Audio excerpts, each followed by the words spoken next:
Paz, irmãos, que bom que vocês estão aqui novamente para a nossa 10ª aula a respeito das linhas teológicas. Escreve nos comentários o que vocês estão achando das aulas. Demos 9 aulas até agora, as duas primeiras aulas sobre o capítulo 1, da terceira à 9ª aula sobre as igrejas. Depois escreve no comentário o que vocês acharam. Se vocês tiverem alguma dúvida, não esqueça de perguntar. Amém, irmãos? Bom, linhas teológicas. Quantas vezes você se deparou com pessoas que enxergam ou interpretam o livro do Apocalipse diferente da maneira que eu ou que você interpreta? Será que quando você se deparou com essa realidade, deu um nó na sua cabeça? Bom, isso acontece porque não é unânime a interpretação do Apocalipse. Tá? Nós vamos ver na aula de hoje que o Apocalipse ele dá margem para interpretação em algumas questões, mas jamais o Apocalipse dá margem para interpretação em relação à doutrina.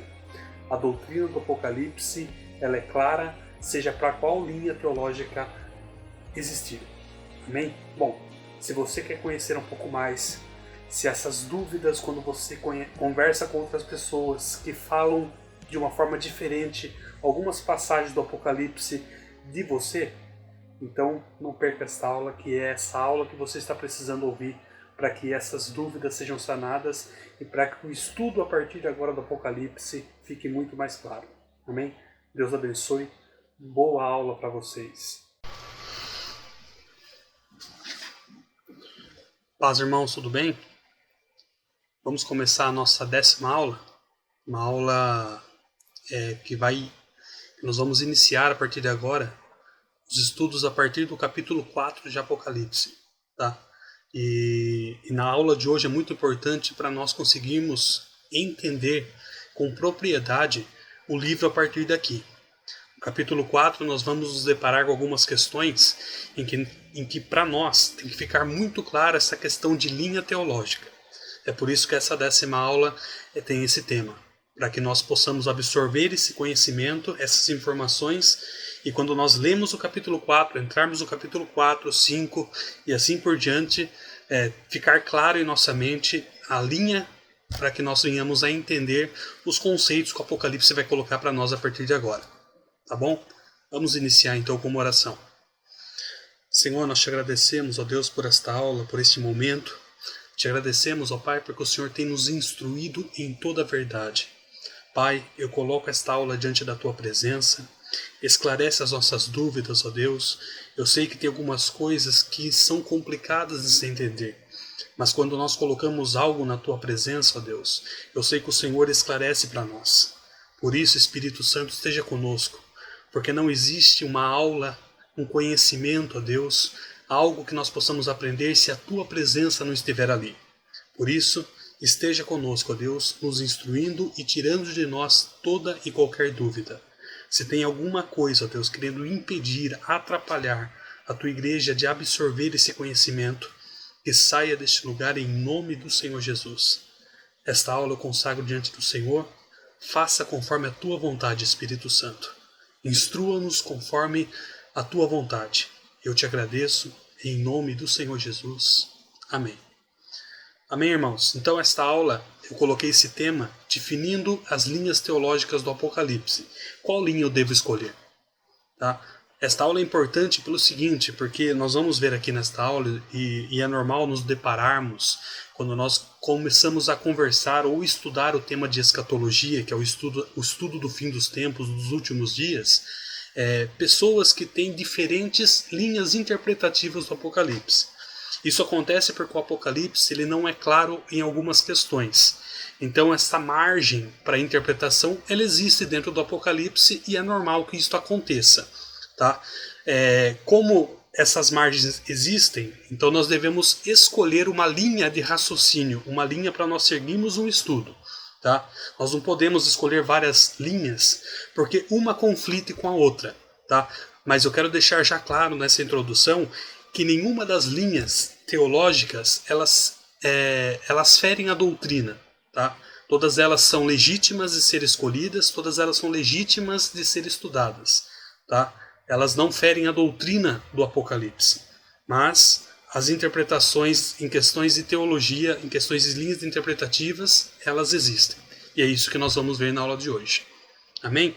Mas antes de iniciarmos a aula aqui essa 10ª aula sobre as linhas teológicas, vamos dar uma recapitulada nessas 9 aulas que nós vimos até agora aqui do Apocalipse, que jurou em a primeira e a segunda aula.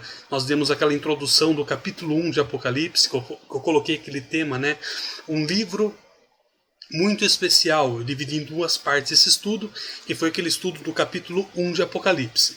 E se nós formos recapitular o capítulo 1 de Apocalipse, são estes 8 pontos aqui, basicamente, que nós vimos nesses 2 primeiros estudos, que é: todo cristão ele deve conhecer o início, o fim da jornada cristã, e o livro do Apocalipse nos revela isso. Lembre-se lá quando eu falei que quando nós conhecemos o início, quando nós aceitamos a Cristo, e o que nos espera durante essa jornada, o que nos espera se nós conseguirmos conquistar a coroa, a vitória, as bodas do Cordeiro, o que nos espera lá na Nova Jerusalém, a Nova Canaã, nos dá uma força a mais, um ânimo a mais para continuar a jornada. E o livro do Apocalipse nos revela isso. Tá? Segundo ponto que nós vimos é que, para compreendermos com profundidade a palavra de Deus, inclusive o Apocalipse, é necessário comprometimento, intimidade, desejo, vontade, decisão e perseverança. Tá? Então, essas questões são importantes nós sempre termos em mente, porque é normal que durante os estudos nós venhamos um pouco a ficar desanimados, um pouco cansados, algumas coisas começam a tomar o nosso tempo. Mas essas palavras têm que estar em nossa mente para que quando vem o dia do desânimo, o dia do cansaço, o dia da preguiça, nós lembrarmos que, não, eu tenho um compromisso em aprender a palavra de Deus e eu vou continuar aprendendo a palavra de Deus. Amém? Terceiro ponto que nós vimos nas 2 primeiras aulas é que o livro do Apocalipse é, em primeiro lugar, a revelação de Jesus Cristo, não a revelação dos acontecimentos descritos no livro. Muitas pessoas querem ler o Apocalipse para descobrir os eventos, mas a primícia do Apocalipse, tá? A principal revelação do Apocalipse é Jesus Cristo. É por isso que nós estudamos o Apocalipse, para conhecer o nosso Senhor e Salvador, o noivo da igreja. Amém? Bom, por mais variados que tenham sido os meios de comunicação, o livro do Apocalipse ele foi transmitido por Deus a João e inteiramente inspirado pelo Espírito. Nós vimos aqui nessas 2 primeiras aulas que os instrumentos de comunicação usados aqui, às vezes é um anjo, às vezes é um ancião, às vezes é o próprio Deus, tá? Mas o fato é que foi um livro dado de Deus para João, para a igreja, tá? João como intermediário, totalmente inspirado pelo Espírito Santo, tá bom? Quinto ponto é que nenhum cristão deve estudar as profecias apenas para satisfazer a curiosidade. Quando Daniel e João receberam a revelação de Deus acerca do futuro, ambos caíram como se estivessem mortos. Tá? Isso demonstra o respeito e o poder que tem a revelação de Deus para o homem. Tanto Daniel, quando recebeu a revelação, não conseguia ficar de pé diante de Deus, e a mesma coisa aconteceu com João. O tamanho, peso e responsabilidade de receber uma revelação do próprio Deus. Tá bom? Sexto ponto é que Jesus Cristo, é a Jesus Cristo que João dedica o livro do Apocalipse. Tá? Em função do que Cristo faz pelo povo, Cristo é o tema predominante. Sétimo é que João ouviu, viu e fez algo para ser escolhido para escrever essa profecia, e o livro do Apocalipse fala do passado, presente e futuro. Amém? Este é o resumo dos 2 primeiros estudos que nós fizemos com o título Um Livro Muito Especial, parte 1, Um Livro Muito Especial, parte 2. Tá? Esses vídeos estão disponíveis no YouTube e os arquivos em PDF estão no site da IBD, no site da igreja. Tá bom? Bom, a partir da terceira aula até a última aula que nós fizemos, que foi a 9ª aula, nós vimos as igrejas. Nós passamos por cada uma delas e essa tabela aqui é um resumo mais ou menos do que nós vimos, seguindo aquele esboço que eu sempre coloquei nas aulas, né? Que é a saudação, o elogio, a reprimenda, a exortação e recompensa. Então o que tem nesta tabela, depois vocês podem ler com mais calma no arquivo ou no próprio vídeo aqui, tá? O que cada igreja recebeu, tá bom? Esmirna e Filadélfia não recebem nenhum tipo de repreensão e Laodiceia não recebe nenhum tipo de elogio, é o que mais se destaca nessa tabela aqui. Amém? Bom, esse é o resumo, mais ou menos, das 9 aulas que nós fizemos até agora. Falamos a introdução do capítulo 1, estudamos o capítulo 2 e 3, que gira em torno das 7 cartas às igrejas do Apocalipse. Amém? Bom, vamos entrar então na aula de hoje, que é a respeito das linhas teológicas do Apocalipse. Bom, as divergências interpretativas, elas começam agora a partir do capítulo 4. Então, desta forma, antes de nós darmos continuidade, nós devemos compreender quais são as linhas interpretativas que existem, que estão disponíveis para nós escolhermos. Tá? Bom, existem 3 assuntos que pautam as linhas escatológicas ou as linhas teológicas a respeito da escatologia, dos acontecimentos e de sua respectiva sequência cronológica. Tá? Primeiro, o milênio. É uma das questões aqui que vai girar as linhas teológicas. São 3 pontos principais que as linhas teológicas vão girar em torno. São 3 temas. E um dos temas aqui que a linha teológica vai girar em torno é a respeito do milênio. E o que seria o milênio? O milênio é um reino de 1000 anos que nós encontramos lá no capítulo 20 de Apocalipse. Tá? É a única passagem bíblica que fala explicitamente, de forma clara, sobre um reino milenar. Sem dúvida, o milênio é o tema mais debatido dentro aqui do Apocalipse, dentro da escatologia bíblica entre os cristãos. Tá? Nós vamos entender melhor, nós vamos entrar com mais detalhes a respeito do milênio, mas é um dos temas que vai girar as linhas teológicas. Segundo tema que as linhas teológicas vão girar em torno é o arrebatamento. Tá?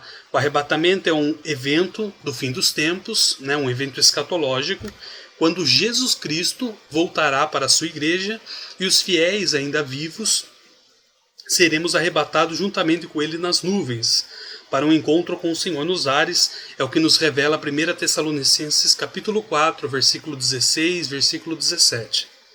Este é o momento da ressurreição do qual o cristão recebe seu corpo ressuscitado. Os primeiros a receberem seus novos corpos são aqueles que morreram como cristãos e em seguida os que ainda permanecem vivos. Tá?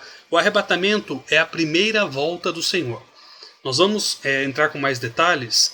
Eu devo ter falado em algum momento nas aulas passadas, né, que a volta do Senhor Jesus Cristo ela se divide em dois momentos, ou em 2 etapas. Tá? A primeira etapa é o arrebatamento, onde ele volta, mas ele não pisa na terra, não pisa no Monte das Oliveiras. A igreja é arrebatada e nós nos encontramos com Jesus Cristo nos ares. Esta é a primeira volta do Senhor Jesus Cristo e é o arrebatamento. A segunda volta do Senhor é após o arrebatamento, é após a grande tribulação. Após os 7 anos da grande tribulação, nós vamos entrar com mais detalhes aqui, inclusive a grande tribulação é o terceiro tema onde gira as linhas teológicas. Tá? A grande tribulação é um tempo de muito sofrimento no mundo que vai acontecer um pouco antes do fim dos tempos. Haverá guerras, pragas, perseguição a quem ama Jesus. No fim da grande tribulação, Jesus voltará, a segunda etapa. Primeira etapa da volta do Senhor Jesus Cristo, arrebatamento. Segunda etapa da volta do Senhor Jesus Cristo, grande tribulação. Intervalo entre elas, 7 anos. Amém? Bom, nós vamos entrar com isso nessa questão com mais detalhes e vai ficar mais claro. Lembrando que esses assuntos aqui, então, serão explanados com detalhes no decorrer das aulas. Agora, a partir do capítulo 4 aqui, irmãos, vai ficar muito claro essas questões. Amém? Bom, vamos girar então primeiro no primeiro tema, que é o milênio. Então, 3 pontos. Milênio, arrebatamento e a grande tribulação. São os 3 temas principais que as linhas teológicas vão girar em torno.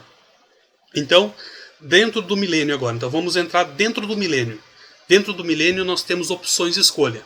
Qual é a melhor escolha dentro do milênio? Bom, a primeira escolha que nós temos aqui é o que nós chamamos de pós-milenarismo ou pós-milenismo. O que seria isso? Bom, também chamado de pós-milenismo ou pós-milenarismo, esse sistema de interpretação afirma que não haverá um período de 1000 anos literal em que Cristo reinará na Terra, e que Satanás já foi aprisionado quando o Senhor venceu no Calvário. No primeiro advento do Senhor teria acontecido o esmagamento pactual do inimigo. Neste caso, o anjo que o prendeu, lá no capítulo 20 de Apocalipse, que diz, seria o próprio Senhor Jesus. E os resultados disso estariam ocorrendo progressivamente ao longo da história. Então, a pessoa que é um pós-milenarista, um pós-milenista, ele acredita que esses 1000 anos descritos aqui no capítulo 20 de Apocalipse não são exatamente 1000 anos. Eles não são literais. É apenas uma figura de linguagem que o Apocalipse utiliza. Tá? E eles acreditam que Satanás, ele já está aprisionado. Ele foi aprisionado quando Jesus Cristo morreu na cruz do Calvário. Naquele momento, Satanás foi aprisionado. Ou seja, para um pós-milenista, Satanás está preso hoje. Será que afirmar que Satanás está preso hoje faz sentido? É uma das perguntas que eu quero responder para vocês. Provavelmente essa linha surgiu no século IV, tá? Com o decreto de Constantino. Esse decreto que eu sempre coloquei aqui para vocês, deixando claro, a partir do ano 313 depois de Cristo, quando a igreja era intensamente perseguida, Constantino decreta o fim da perseguição aos cristãos e decreta que o cristianismo é a religião oficial de Roma. Isso aconteceu no ano 313, onde acreditava-se que a partir daquele momento a igreja daria início a um período de grande prosperidade e crescimento até a volta de Cristo. No século XVIII, essa ideia ganhou muita força, pois a igreja estava passando por um avivamento e a certeza de que o evangelho iria avançar e impactar todo mundo era muito forte. Então você perceba que essa ideia de pós-milenarismo gira em torno do que a igreja, a partir de um determinado momento, ela começa a avançar, tá? Num período de grande prosperidade, e isto vai crescendo, crescendo, crescendo. A igreja não oscila. Um pós-milenarista acredita que de um ponto até o outro a igreja só cresce, ela nunca cai de rendimento, tá? Então quando a igreja começa a passar por um período de grande prosperidade, então eles acreditam que a igreja vai começar a crescer, crescer, crescer, não vai cair em momento algum até que Jesus Cristo volte. Então quando Constantino decreta lá em 313, a igreja parou de ser perseguida, então eles acreditavam assim, aí o pós-milenarismo ganhou força. A igreja vai crescer, crescer, crescer, crescer, crescer. E isso nunca vai cair até que Jesus Cristo volte.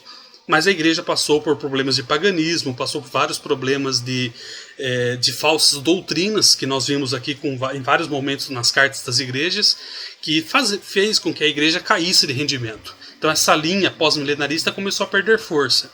E ela ganhou força de novo lá no século XVIII, quando a igreja passa para aquele avivamento, aquele período da igreja de Filadélfia, tá? E então o pós-milenarista volta com força, tá? Falando que agora sim a igreja vai crescer, crescer, crescer, crescer, até que Jesus Cristo volte. Mas nós vimos também que a partir do século XVIII a igreja passa por essa oscilação de novo, inclusive nos nossos dias hoje com a igreja de Laodiceia, a igreja é oscilante, ela é morna. Amém? Bom, Jesus Cristo volta após o milênio, é uma ideia do pós-milenarista. Quarto ponto aqui, estou colocando algumas afirmações sobre aquela pessoa que acredita no pós-milenarismo, tá? Para a gente se basear na nossa escolha. Amém, irmãos? Nós não podemos simplesmente escolher sem base nenhuma. Nós vamos encontrar na nossa trajetória pós-milenaristas, amilenaristas e pré-milenaristas. E nós temos que ter base de escolha para defender principalmente a nossa escolha. O reino de Deus começa aqui na terra, quando um pecador se arrepende, ou seja, o milênio não é algo para o futuro, mas sim algo que está acontecendo hoje. Esse é mais um ponto de um pós-milenarista. Ele acredita que o milênio acontece desde que Jesus Cristo morreu, e ele acontece a partir de lá, na verdade. E ele está acontecendo hoje.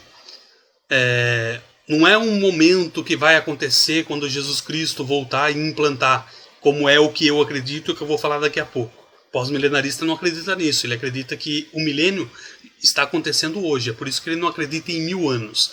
Mas o milênio para um pós-milenarista é um momento de que Jesus Cristo está reinando em nós. Tá? Não é um momento de 1000 anos. Esse 1000 anos é apenas uma figura de linguagem.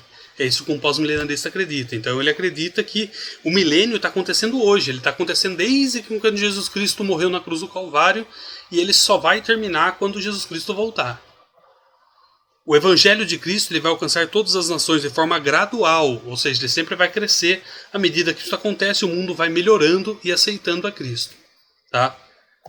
E sexto ponto, Satanás já está preso por um pós-milenarista. Isso aconteceu na cruz do Calvário. Desta forma, o fim do milênio se dará com a soltura de Satanás e o início da aprovação final. Amém? Bom, na minha opinião, esses 6 pontos aqui a respeito de um pós-milenarismo é um pouco fantasioso. Tá? Nós não temos base doutrinária para desmontar, porque, como eu falei, nenhuma das linhas teológicas fere a doutrina. Tá? Mas ela é necessária para que nós não venhamos a ter confusão no nosso estudo. Tá?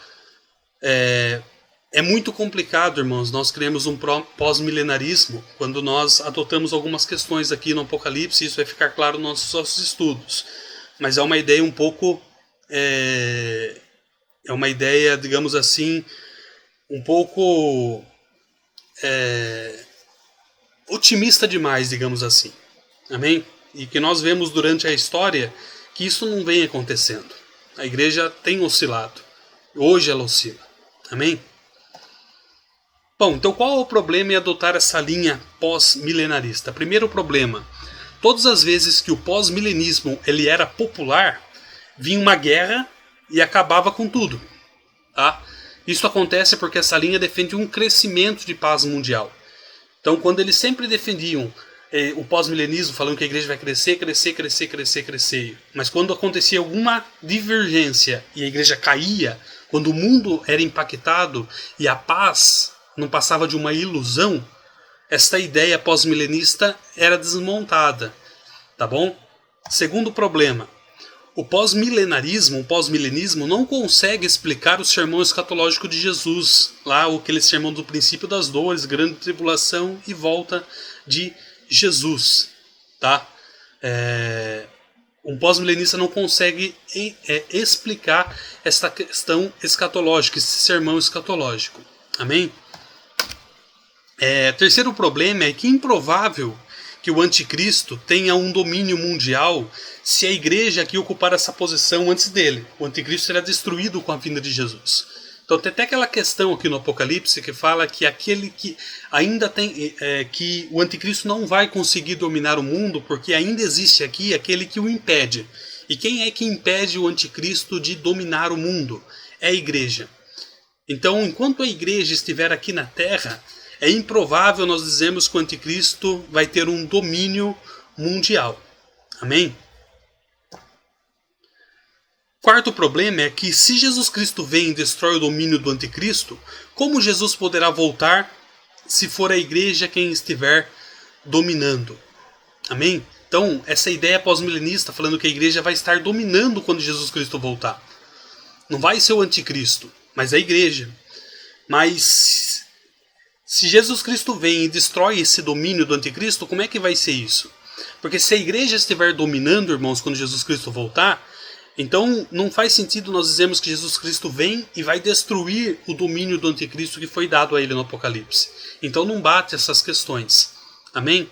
Então é muito mais lógico nós pensarmos que quando Jesus Cristo voltar, tá, para arrebatar a igreja e na segunda volta para estabelecer o milênio, tá, é muito mais provável, é muito mais coerente afirmar que quem vai estar dominando, entre aspas, é o anticristo. Amém? Quinto problema é a afirmação que Satanás já está preso. Para mim, um dos principais problemas de você crer numa linha pós-milenista. Isso não é coerente afirmar, pois em diversos momentos a palavra de Deus fala de ação de Satanás em nossos dias. E nós sabemos que Satanás ele age em nossos dias. Tá? Então é incoerente afirmar que ele está preso. Não é essa a ideia que nós temos. Satanás ele está agindo no nosso meio, tá bom? A esse respeito nós veremos com mais detalhes adiante. Amém, irmãos? Então esses são os principais problemas de adotar uma linha pós-milenista. tá bom? É por isso que nós não vamos adotar esta linha, mas pode ser que você encontre uma pessoa que crê nesta linha, e quando você encontrar, então você já sabe os pontos que ela defende, e você já sabe também dizer o porquê que você não crê como ela. Amém? Bom, outro elemento aqui que gira as linhas escatológicas é o amilenarismo. Então, dentro do milênio tem o pós-milenista e agora nós encontramos o amilenista. O que é o amilenista? Apesar do nome, os amilenistas eles não ignoram o milênio, tá? Eles acreditam que o milênio ele não é literal, assim como o pós-milenista, o amilenista também não acredita em 1000 anos, tá? Ao invés disso, eles acreditam que Cristo esteja sentado agora mesmo no trono de Davi e que a era atual da igreja seja o reino sobre o qual Cristo tem domínio. Então, o amilenista ele acredita que hoje Jesus Cristo está reinando neste milênio. Amém? Este milênio não literal. Bom, os 1000 anos aqui para um amilenista é uma figura para representar um grande período de tempo. Tá? Vamos para as afirmações agora do amilenista.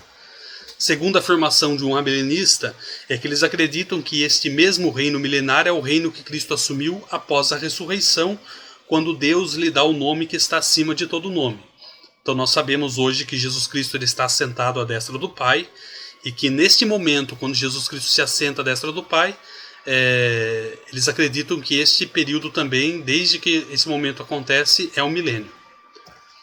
Então, este reino milenar é de natureza espiritual. Tá?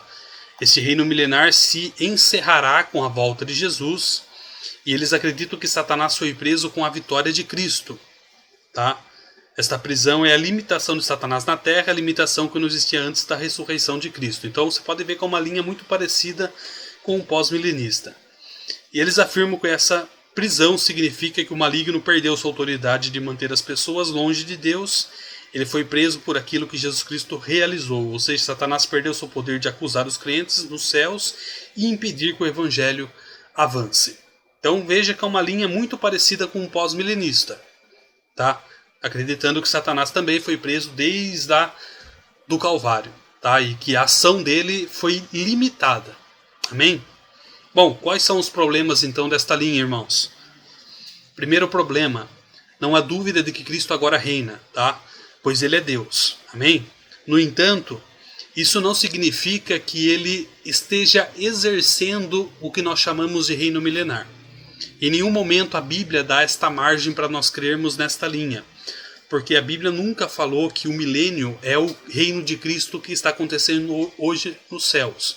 Inclusive este reino que está muito associado com o sacerdócio de Jesus Cristo. Quando você lê Hebreus, você deixa claro qual é a função muito principal de Jesus Cristo no céu como sumo sacerdote. Amém? Este momento que Cristo está nos céus, governando tudo, em nenhum momento a Bíblia fala que este reino é um reino milenar. Tá? Segundo problema, para que Deus possa cumprir suas promessas a Israel e sua aliança com Davi, isso aí nós lemos lá em 2 Samuel, capítulo 7, versículo 8 a 16, tá? Depois vocês leiam com calma essa sessão. Eu vou ler para vocês Samuel 23, 5, que diz assim: Ainda que a minha casa não seja tal para com Deus, contudo estabeleceu comigo uma aliança eterna, que em tudo será bem ordenado e guardado, pois toda a minha salvação e todo o meu prazer está nele, apesar de que ainda não o faz brotar.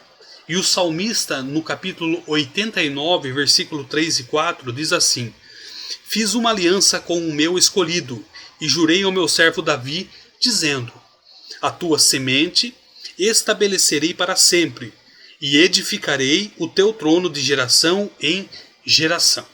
Amém? Então tem que existir um reino literal e físico na Terra. Então eu sempre defendo essa ideia de que o milênio é um período onde se cumprirá as promessas que Deus fez a Israel principalmente. Inclusive esses dois pontos que eu li aqui, eu acredito que o milênio vai suprir e vai cumprir esta promessa. Amém?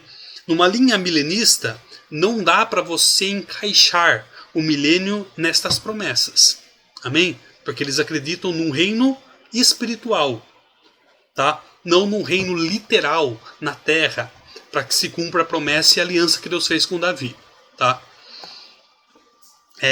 Terceiro problema aqui, eu coloquei aqui indicações bíblicas claras de que o reino será um reino literal aqui na Terra. Tá? Uma milenista, o reino não é literal, o reino é espiritual. Eu acredito que o reino é literal. Por quê?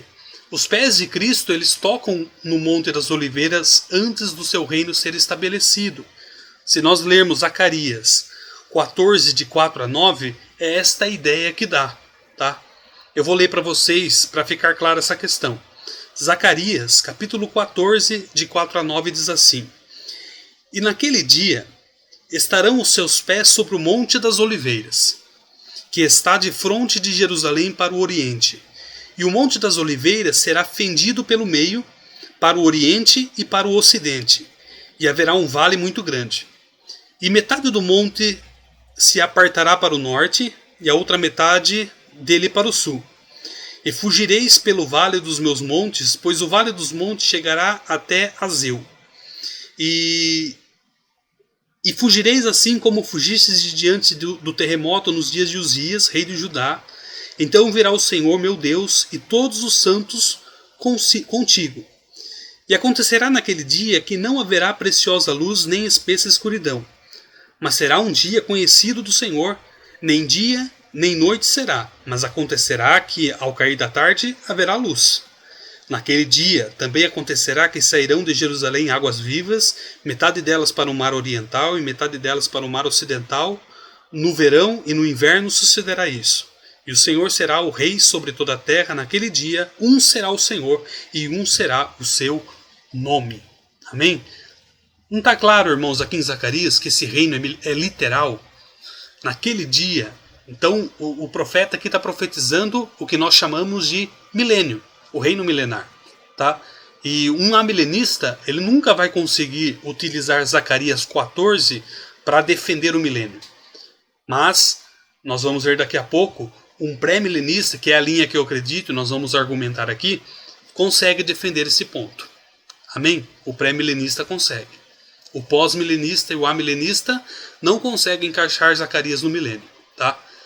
Bom, segundo o argumento que eu coloquei aqui, é que durante o reino, o Messias vai executar justiça e julgamento na terra. É isso que o profeta Jeremias, no capítulo 23, no versículo 5 e 8, nos diz. O que diz Jeremias? Eis que vem dias, diz o Senhor, em que levantarei a Davi um renovo, justo. E sendo rei, reinará e agirá sabiamente e praticará o juízo e a justiça na terra. Nos seus dias Judá será salvo e Israel habitará seguro. E este será o seu nome, com o qual Deus o chamará o Senhor, justiça nossa. Portanto, eis que vem dias, diz o Senhor, em que nunca mais dirão, vive o Senhor, que fez subir os filhos de Israel da terra do Egito. Mas vive o Senhor, que fez subir e que trouxe a geração da casa de Israel, da terra do norte e de todas as terras para onde os tinha arrojado, e habitarão na sua terra. Dando essa ideia de que Israel volta para um mesmo lugar. Onde eles estavam dispersos, eles são ajuntados novamente. Bom, essa ideia aqui colocada, essa profecia dada em Jeremias, também nós encontramos, nós conseguimos associar com o milênio, onde Cristo vai executar justiça e julgamento. Bom, tanto Zacarias como Jeremias nos dá essa ideia de literalidade, de eventos literais. E o amilenista não vai conseguir usar Zacarias e Jeremias para defender o milênio, porque Zacarias e Jeremias aqui estão usando argumentos literais. Amém, irmãos? Eu estou colocando aqui o problema de se adotar uma linha amilenista, tá bom? Bom, o reino ele é descrito como sendo debaixo do céu, isso você vai ver lá em Daniel, capítulo 7, versículo 13, 14 e 27. 27, por exemplo, diz assim: E o reino e o domínio e a majestade dos reinos debaixo de todo o céu serão dados ao povo dos santos do Altíssimo. E o seu reino será um reino eterno, e todos os domínios o servirão e lhe obedecerão. Tá? Quarto ponto aqui é que os profetas eles profetizaram de mudanças terrenas dramáticas durante o milênio, durante esse reino. Coloquei aqui várias passagens, depois vocês leiam com calma lá. Atos 3:21, Isaías 35, de 1 a 2, capítulo 11, de 6 a 9, 29, 18, 65, 20 a 22, Ezequiel 47, de 1 a 2 e Amós 9, de 11 a 15, tá? Várias passagens aqui para vocês depois lerem com calma. Eu não vou ler aqui para nós não consumirmos muito o tempo e Paulo não ficar um pouco longa demais. Amém? E o quinto problema de se adotar uma linha amilenista é a ordem cronológica dos eventos do Apocalipse, que indica a existência de um reino milenar antes da conclusão da história mundial, que é o que nós vamos ver posteriormente em Apocalipse 20. Amém, irmãos? Vamos então para a última escolha que nós temos em torno do milênio, que é a linha pré-milenista ou pré-milenarista. Se nós definirmos essa linha, nós podemos definir da seguinte forma: é a visão que a segunda vinda de Cristo ocorrerá antes do seu reino milenar e que esse reino será um período literal, diferentemente de um pós-milenista e de um amilenista. O pré-milenista acredita em literalidade a respeito do milênio, 1000 anos. Amém? São realmente 1000 anos. Esse é o ponto de vista mais amplamente aceito pelos cristãos, tá? E os pactos divinos com Israel se cumprirão plenamente durante esse período que durará 1000 anos literais. Depois vocês leem esses slides de novo. Amém? A aplicação de um método literal de interpretação da Escritura resulta nas peças do quebra-cabeça que se juntado, tá? Todas as profecias do Antigo Testamento que tratavam da primeira vinda de Jesus foram literalmente cumpridas. Amém? Sendo assim, nós devemos esperar que as profecias a respeito da segunda vinda também do Senhor sejam cumpridas literalmente. Tá? O pré-milenismo é o único sistema que concorda com uma interpretação literal dos pactos de Deus e das profecias do fim dos tempos. Então, se as profecias... digamos assim, vamos para as profecias da primeira vinda do Senhor, quando Jesus Cristo vem, aquela profecia lá de Gênesis, quando Jesus Cristo vem para salvar a humanidade. Talvez as pessoas foram espiritualizar demais, mas todas as profecias se cumpriram literalmente. Amém? E nós vemos as profecias do Antigo Testamento para os nossos dias hoje, muitas delas se cumprindo literalmente. E por que, se tratando do milênio, então, não vai ser literal? Por que o ser humano tem essa tendência de espiritualizar muitas coisas e acaba complicando muitas coisas? Então é coerente afirmar sim que o milênio é literal. Amém? Satanás será preso após a volta de Cristo, ou seja, o reino milenar acontece após a vinda de Cristo. Amém? Irmãos, é muito coerente afirmar que Satanás está solto. Satanás não está preso. Amém? Satanás, ele age em nosso meio, tá? Ele trabalha. A Bíblia fala que ele é um leão, é como um leão que fica ao derredor esperando uma oportunidade para nos tragar. Então, se nós darmos brecha, se nós abrirmos uma oportunidade, ele vem e consegue se aproveitar dessa oportunidade. Então é coerente afirmar que Satanás não está preso, mas ele está solto e agindo e trabalhando, tá bom? E quando nós declaramos que Satanás está solto, vai ter um momento que ele vai ser preso. É isso que o Apocalipse nos revela. E isso acontece após a vinda de Cristo. Quando Cristo estabelece o milênio, aí sim Satanás vai ser preso. Amém?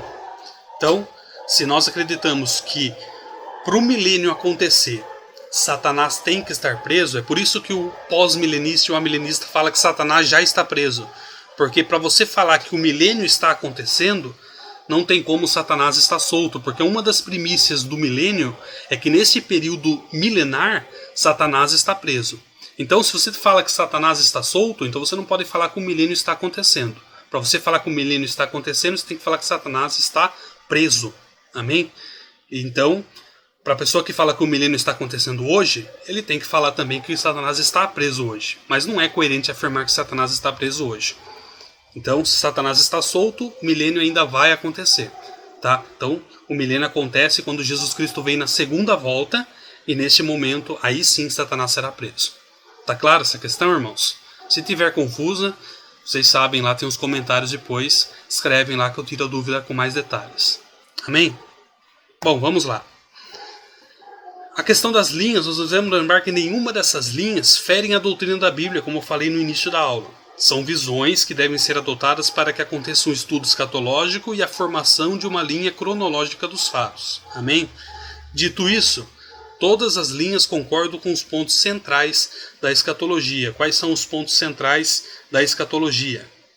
Jesus Cristo ele vai voltar, é uma doutrina bíblica, tá? E essas linhas aqui, seja um pós-milenista, seja um amilenista, ou seja um pré-milenista, tá? Eles não vão discordar destas afirmações que eu vou colocar para vocês aqui agora, porque isso é doutrina. Amém? Se alguém ferir uma dessas afirmações que eu estou colocando aqui, já é uma outra questão, irmãos, que não é linha teológica, mas é heresia, tá? Pessoas que querem distorcer e ferir a doutrina bíblica, tá bom?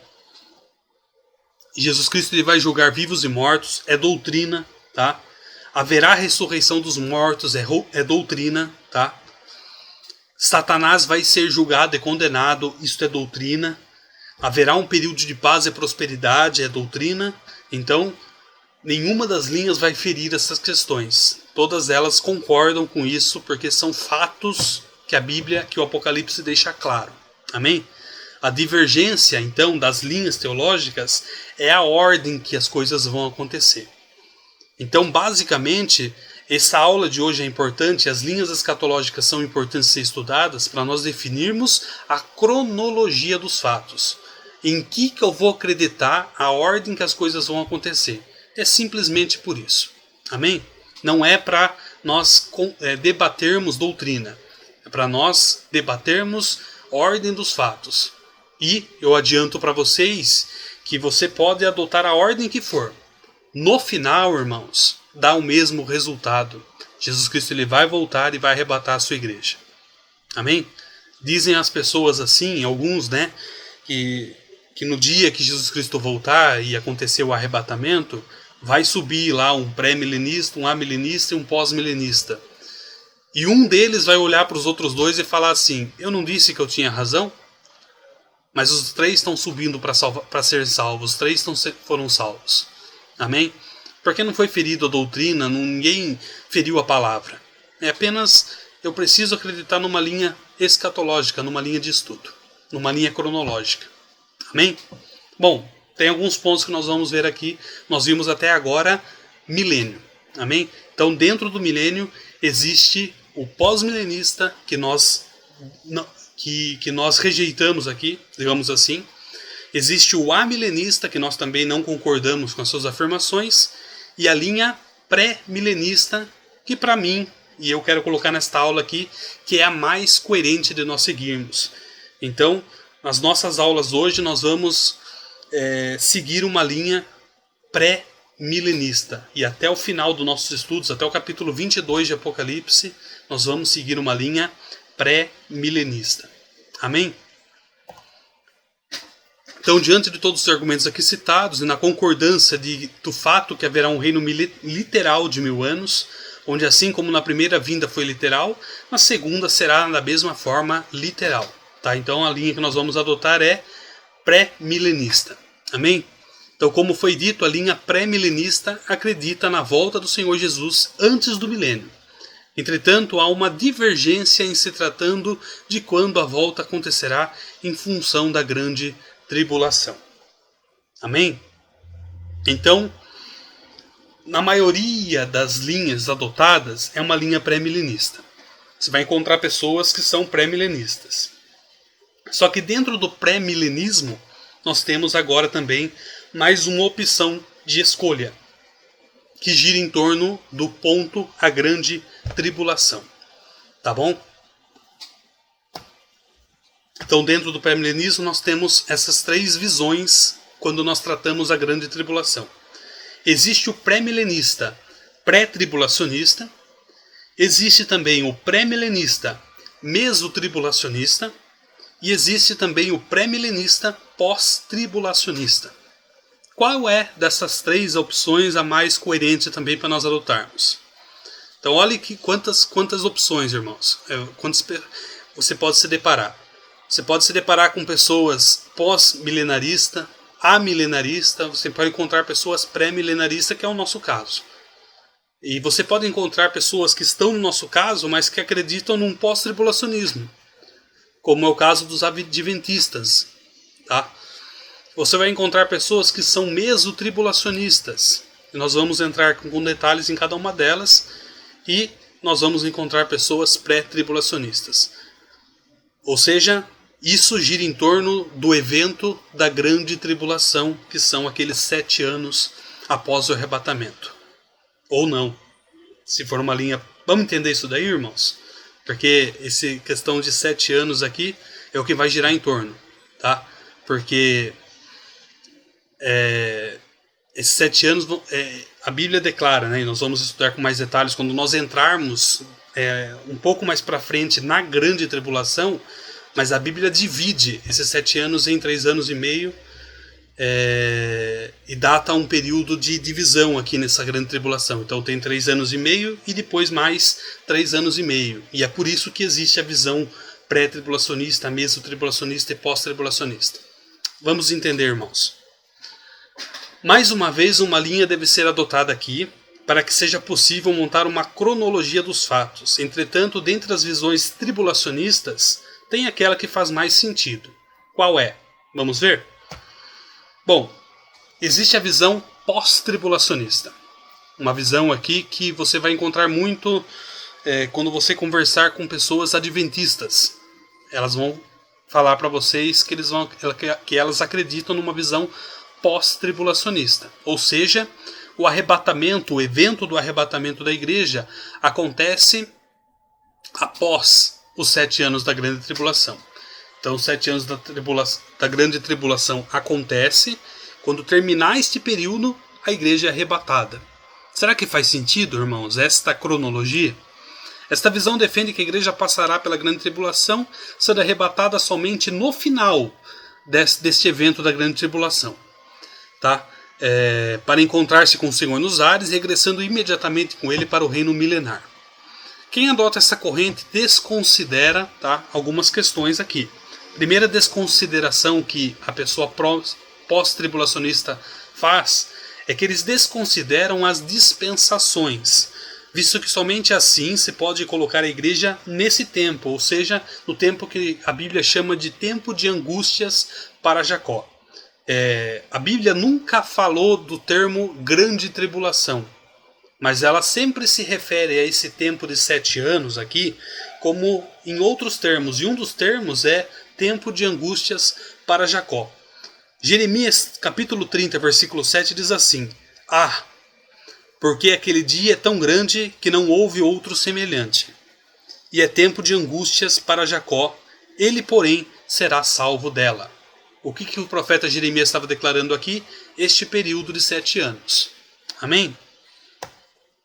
Bom, um pós-tribulacionista desconsidera a distinção, muitas vezes, entre Israel e a igreja. E desconsidera o ensino bíblico concernente à natureza e o propósito da tribulação, que, de acordo com as Escrituras, é derramar juízo sobre o pecado. Eu falo isso porque um pós-tribulacionista fala que a igreja passará neste período, ela estará na terra neste período. E não é muito coerente afirmar que a igreja vai estar neste período, porque este período, como é um tempo de angústias para Jacó, ou um tempo de angústias para Israel, é um tempo de juízo que Deus derramará sobre a terra por causa do pecado. E se a igreja foi separada por Deus, então é coerente afirmar que a igreja não vai passar por esse período de juízo, mas ela será livre dela. Tá bom? E o quarto ponto aqui é que um pós-tribulacionista desconsidera a distinção entre o arrebatamento e a segunda vinda de Cristo. Amém? Então, um pós-tribulacionista, eles não vão dividir a volta do Senhor Jesus em 2 etapas. Eles vão dizer que vai ser uma volta só, que essa volta acontece após a grande tribulação. Nós acreditamos que esta volta do Senhor se divide sim em 2 etapas. Primeira etapa, arrebatamento. Segunda etapa, milênio. Amém? Então, diante desses fatos, nós não conseguimos escolher esta linha. Amém? É incoerente daquilo que nós estamos pregando aqui. E uma pessoa mesotribulacionista? O que seria? Bom, se a grande tribulação, que esse tempo de angústias para Jacó, é a 70ª semana de Daniel. Bom, todos esses termos nós vamos ver com detalhes posteriormente, meus irmãos. Mas se esse período de grande tribulação, 7 anos, como eu falei para vocês agora há pouco, a Bíblia divide esse período em 2 etapas. 3 anos e meio de um lado, 3 anos e meio do outro lado. É por isso que existe o mesotribulacionista. Então, vocês já conseguem ver mais ou menos o que eles defendem. É que o arrebatamento da igreja acontece após a finalização de uma das etapas. Ou seja, acontece 3 anos e meio, tá? No final de 3 anos e meio, a igreja é arrebatada. Ou seja, a igreja vai estar aqui até a metade desta grande tribulação. Após a metade, a igreja é arrebatada e os 3 anos e meio são finalizados. Amém? Bom, eles afirmam que a igreja será tirada da terra logo após os primeiros 3 anos e meio. Existe uma associação entre o arrebatamento e o momento da ressurreição das 2 testemunhas mortas pelo anticristo. Amém? Porque as 2 testemunhas, elas são mortas nesses 3 anos e meio da grande tribulação. Amém? Então eles associam muito esta... E isso sim está escrito no Apocalipse, tá? Que após os 3 anos e meio, a primeira etapa da grande tribulação, as 2 testemunhas são mortas. Então o mesotribulacionista relaciona a igreja com este acontecimento, que como as 2 testemunhas vão ser mortas nesta primeira etapa, então a igreja vai ser arrebatada também nessa primeira etapa. Mas em nenhum momento a Bíblia afirma isso. A Bíblia afirma das 2 testemunhas, isso sim, mas da igreja não. Amém? Opa, vamos lá. Essa posição tem praticamente as mesmas afirmações da corrente pós-tribulacionista e depende do método espiritualizado de interpretação para poderem se sustentar. Esse método espiritualizado é aquele método que a pessoa sempre espiritualiza tudo e nunca é literal as coisas. Amém? A pessoa tem aquela dificuldade de trazer a literalidade da Bíblia muitas vezes para a nossa realidade. E a pessoa sempre olha e lê a Bíblia de forma que as coisas que estão escritas ali espiritualmente falando. Amém? As profecias muitas vezes são escritas e ali, e às vezes a pessoa espiritualiza muito. Tá? Então, às vezes o profeta fala 3 anos, às vezes o profeta fala 10 anos, às vezes o profeta fala 1000 anos. E a pessoa acha que isso é uma figura de linguagem. Então isso é o método espiritualizado. Tudo é espiritualizado. Nada é literal. Tá? E isso acaba sendo um pouco perigoso. Então, tanto para uma pessoa pós-tribulacionista e uma pessoa mesotribulacionista, eles espiritualizam muito. Tá? E o pré-tribulacionista, que nós vamos ver agora, são, às vezes, uma visão mais literal, mais coerente. Amém? Bom, então, o pré-tribulacionista, que é a linha que nós vamos adotar aqui, acredita que este período da grande tribulação, ela só se inicia após o arrebatamento da igreja. Ou seja, pré-tribulacionista, a igreja é arrebatada antes da grande tribulação. Pós-tribulacionista, a igreja é arrebatada depois. Mesotribulacionista, a igreja é arrebatada no meio. Pré-tribulacionista, a igreja é arrebatada antes. Amém? Então por que é mais coerente nós afirmarmos que a igreja é arrebatada antes? Bom, esta visão defende que a igreja não passará pela grande tribulação e algumas questões que reforçam essa corrente primeiro, ela se encaixa na precedência bíblica no julgamento divino contra os ímpios. Assim como Noé foi salvo entrando na arca, nós seremos salvos por Cristo. Então você sempre vai ouvir de um pré-tribulacionista o exemplo da arca de Noé. Eles sempre vão associar isso, e isso é coerente afirmar. Assim como Deus livrou Noé do julgamento que ele deu na época de Noé, e lembre-se que Jesus Cristo fala que nos últimos dias serão semelhantes aos dias de Noé, onde as pessoas vão ser amantes de si mesmo, as pessoas vão se prostituir, as pessoas vão se dar em casamento, tá? Vão ser mais amigos do mundo do que amigos de Deus. Amém? É exatamente o que acontecia na época de Noé, e é a nossa sociedade hoje. Se nós pararmos para analisar, é a nossa sociedade hoje. Então, se Cristo, se Deus vai derramar o juízo dele sobre a terra, e é esse período da grande tribulação, em questão de juízo, assim como ele fez com Noé, ele vai fazer nesse período da grande tribulação, por que agora nós passaremos por ela? Por que Noé foi livre dela e nós não vamos ser livres agora? Por que a igreja vai passar pela grande tribulação e Noé não passou lá atrás? Se é o mesmo termo de juízo que Deus vai derramar sobre a terra. Tá bom? Então é mais coerente nós afirmarmos dentro dos relatos bíblicos que a igreja, assim como Noé, vai ser livre deste processo, deste momento de grande tribulação.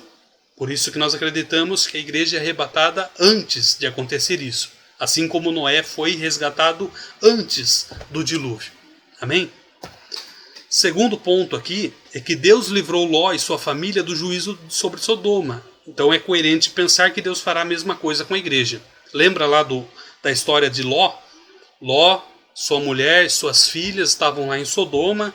Deus ele vai, visita Abraão e dá uma mensagem para Abraão. Abraão, eu vou destruir Sodoma e Gomorra. Tá? Porque eu não encontro ninguém ali que seja fiel a mim. E eu vou derramar juízo sobre essa cidade e ela será destruída e ponto final. Aí você conhece a história. Abraão fala, Senhor, mas se tiver tantos justos ali, o Senhor destrói. Até ele chegar em uma, Deus falava, Noé, se tivesse um justo naquela cidade, eu não destruiria. Não tem. Então Deus manda os 2 anjos ali para Sodoma e Gomorra para tirar Ló e sua família de lá, porque o juízo ia vir. Tá? Vocês conhecem essa história. Então se Deus manda os anjos para livrar, para tirar Ló e sua família de lá, para que o juízo então fosse derramado na cidade, por que Deus não ia fazer agora, no período da grande tribulação? Tá? Então, tanto o exemplo da Arca de Noé, como o exemplo aqui de Sodoma e Gomorra, é um exemplo de que quando Deus vem para derramar juízo sobre um lugar, ele tira daquele lugar aqueles que ele quer livrar. Então, se Deus vem na grande tribulação derramar juízo sobre a terra, é muito coerente afirmar que Deus então retira a igreja no meio deste processo. Amém, irmãos? Então note que nós estamos nos baseando nos conceitos bíblicos aqui, tá bom? Terceiro, é que a noiva de Cristo ela deve ser-lhe apresentada numa cerimônia exclusiva, separada dos outros eventos dos últimos dias. Tá? Nós vamos ver aqui com detalhes, posteriormente, em capítulos posteriores, aqui em outros estudos, é que as bodas do Cordeiro vão durar 7 anos. Então, cronologicamente, é coerente nós adotarmos esta linha, pelo fato de, enquanto os 7 anos da grande tribulação estão acontecendo na Terra, simultaneamente, os 7 anos das bodas do Cordeiro vão estar acontecendo nos céus. Então, o evento da grande tribulação e o evento das bodas do Cordeiro vão se encerrar simultaneamente, vão se encerrar ao mesmo tempo. E quando esses 2 processos se encerrarem ao mesmo tempo, inicia-se a segunda volta do Senhor e, consequentemente, o milênio. Amém? Quarto ponto é: confiamos na sua promessa de guardar a igreja, de guardar a noiva no tempo de tribulação. É isso que Isaías, no capítulo 26, do versículo 19 ao 21, diz assim: os teus mortos e também o meu cadáver viverão e ressuscitarão. Despertai e exultai os que habitais no pó, porque o teu orvalho será como o orvalho das ervas, e a terra lançará a si os mortos. Vai, pois, povo meu, entra nos teus quartos e fecha as tuas portas sobre ti, esconde-te só por um momento até que passe a ira. Olha Deus falando aqui da grande tribulação. Porque eis que o Senhor sairá do seu lugar para castigar os moradores da terra por causa da sua iniquidade, e a terra descobrirá o seu sangue e não encobrirá mais os teus mortos. Então Deus falando que ele vai esconder, vai guardar a igreja dele, e ele fala: espera um pouquinho que eu só estou indo lá para julgar e para selar uma coisa que eu tenho que fazer sobre aqueles que habitam sobre a terra, e eu já estou voltando. Amém? Então mostra realmente que Deus livra a noiva dele, a igreja dele, deste tempo tão difícil que é a grande tribulação. Amém? Lembre-se daqueles pontos que eu coloquei, irmãos, nas primeiras aulas, que nós vamos usar muito o paralelismo. Nós vamos trazer muitas coisas que estão no Antigo Testamento para a nossa realidade hoje, tá bom? É isso que deixa o Apocalipse mais claro. Quando nós sabemos usar as profecias do Antigo Testamento e conseguimos encaixar aqui nos nossos dias e nos nossos estudos. Amém? Outro ponto que eu quero colocar aqui para vocês é que a Escritura Sagrada afirma enfaticamente que o Anticristo não poderá ser revelado antes que o Espírito Santo, o Evangelho, a Igreja, seja retirado da terra, onde ele habita, nos corações dos cristãos verdadeiros. É isso que o apóstolo Paulo fala em 2 Tessalonicenses 2, 6-8. E agora vós sabeis o que o detém, para que o seu próprio tempo seja manifesto. Porque já o mistério da injustiça opera, somente há um que agora o retém, até que o meio seja retirado, ou tirado. E então será revelado o iníquo, a quem o Senhor desfará pelo assopro da sua boca e aniquilará pelo esplendor da sua vinda. Amém? É isso que o apóstolo Paulo está falando, que até que o anticristo, até que a igreja e o evangelho esteja aqui na terra ainda, o anticristo está retido em fazer aquilo que ele tem que fazer. Quando a igreja é retirada daqui da terra, quando o evangelho é retirado, quando o Espírito Santo termina a sua obra aqui na terra, no meio da igreja, aí o anticristo vai ter uma liberdade dada para Deus para ele agir. Amém?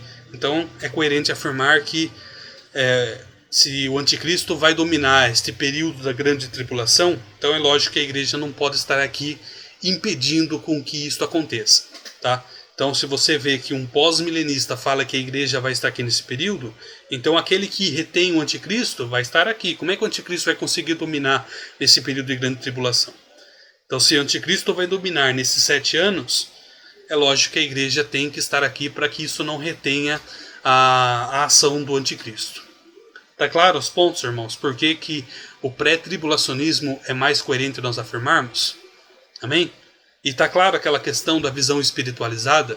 É lógico que a Bíblia nós temos que ler sempre através do Espírito Santo. Ele é o autor da palavra e nós não conseguimos estudar a palavra sem o Espírito Santo. Mas tem coisas, irmãos, que são literais. E nós temos que parar de espiritualizar tudo. Amém?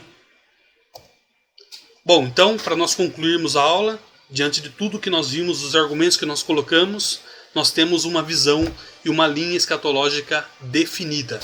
Bom, é uma linha pré-milenista, pré-tribulacionista. Amém? E, para confundir um pouco mais, digamos assim, entre aspas, que não existe nada confuso, irmãos. Dentro desta linha pré-tribulacionista, nós vamos encontrar duas pessoas. A pessoa que é futurista e a pessoa que é histórica, tá? Aí você vai encontrar muitas pessoas nessa questão. Se você assistiu a novela da Record, do Apocalipse, quando você assiste a novela, você percebe que o roteiro da novela é uma visão pré-milenista, pré-tribulacionista, futurista, tá? Mas eu acredito mais na visão histórica, tá? Mas eu tenho que colocar aqui para vocês porque elas existem. Amém? O que seria então uma visão futurista? Este grupo defende que os relatos descritos a partir do capítulo 4 até o capítulo 20 são referentes à grande tribulação. Então elas defendem que o arrebatamento da igreja acontece lá em Apocalipse 4:1. Afirmam também que após cessar o período da igreja, no capítulo 2 e 3, segue-se o arrebatamento. Então, basicamente, o futurista vai dizer para você que todos os eventos descritos a partir do capítulo 4 de Apocalipse se refere a eventos pós-arrebatamento. Amém? Então a igreja é arrebatada e quando este evento do arrebatamento acontece, tá? Se inicia-se então os eventos que estão escritos a partir do capítulo 4, que estão compreendidos ali dentro da grande tribulação. Então, basicamente o futurista vai dizer que as taças, que as trombetas e que os cálices, os selos, as trombetas e os cálices são eventos pós-arrebatamento da igreja. Amém? o histórico já não acredita muito nisso. O histórico vai dizer para você que este grupo defende que existe um desenvolvimento da história, da redenção em que os fatos narrados, em parte, ocorram paralelamente com a igreja, sendo que essa será arrebatada em algum ponto do desenvolvimento dos fatos. Então a grande tribulação começa mais à frente na narrativa do livro. Basicamente, os históricos vão dizer para você que as trombetas e os selos são eventos que estão acontecendo. Eu não digo nem as trombetas ainda não, mas um histórico que nós vamos ver, isso que vai girar os nossos estudos a partir de agora, é que os selos estão sendo abertos com o passar dos anos. Tá? O futurista vai dizer para você que os selos vão ser abertos após o arrebatamento da igreja. O histórico vai dizer para você que os selos estão abertos hoje e que o único evento que está incluído dentro da grande tribulação são as taças. Amém? Então, desta forma, dependendo do grupo escolhido, seja um futurista ou seja um histórico, é o que define a base do estudo do livro do Apocalipse a partir agora do capítulo 4. Eu adianto para vocês que então que a nossa linha é histórica. Amém? É a linha que eu escolhi para passar para vocês. Então, a partir de agora, toda a nossa análise de estudo aqui vai girar em torno de uma linha pré-milenista, pré-tribulacionista, histórica. Amém? Amém, irmãos? Então, a partir da aula que vem, nós entramos na questão da... A partir da aula que vem, nós entramos na aula do capítulo 4 de Apocalipse, que nós vamos entrar realmente no estudo a respeito do trono de Deus. Amém? Se vocês tiverem alguma dúvida a respeito dessas questões e linhas teológicas, manda mensagem para nós que nós teremos para vocês. Amém? Deus abençoe, irmãos. Vamos encerrar com oração, então? Senhor, nós te agradecemos por esta aula, pela tua presença, pela tua graça. Queremos que a cada dia o Senhor esteja conosco, ó Deus, nos instruindo. Obrigado por esse momento, ó Deus, e que se tem alguma confusão em nossa mente, alguma dúvida, que o Senhor esclareça para nós. Porque o que nós queremos, ó Deus, é estar na tua presença, louvando e exaltando o teu nome, porque tu és o Deus que nós servimos. Nós te adoramos porque o Senhor tem nos instruído em toda a verdade, e eu te agradeço em nome do Senhor Jesus. Amém. Amém, irmãos? Deus abençoe. Até a próxima aula, se Deus quiser. Amém?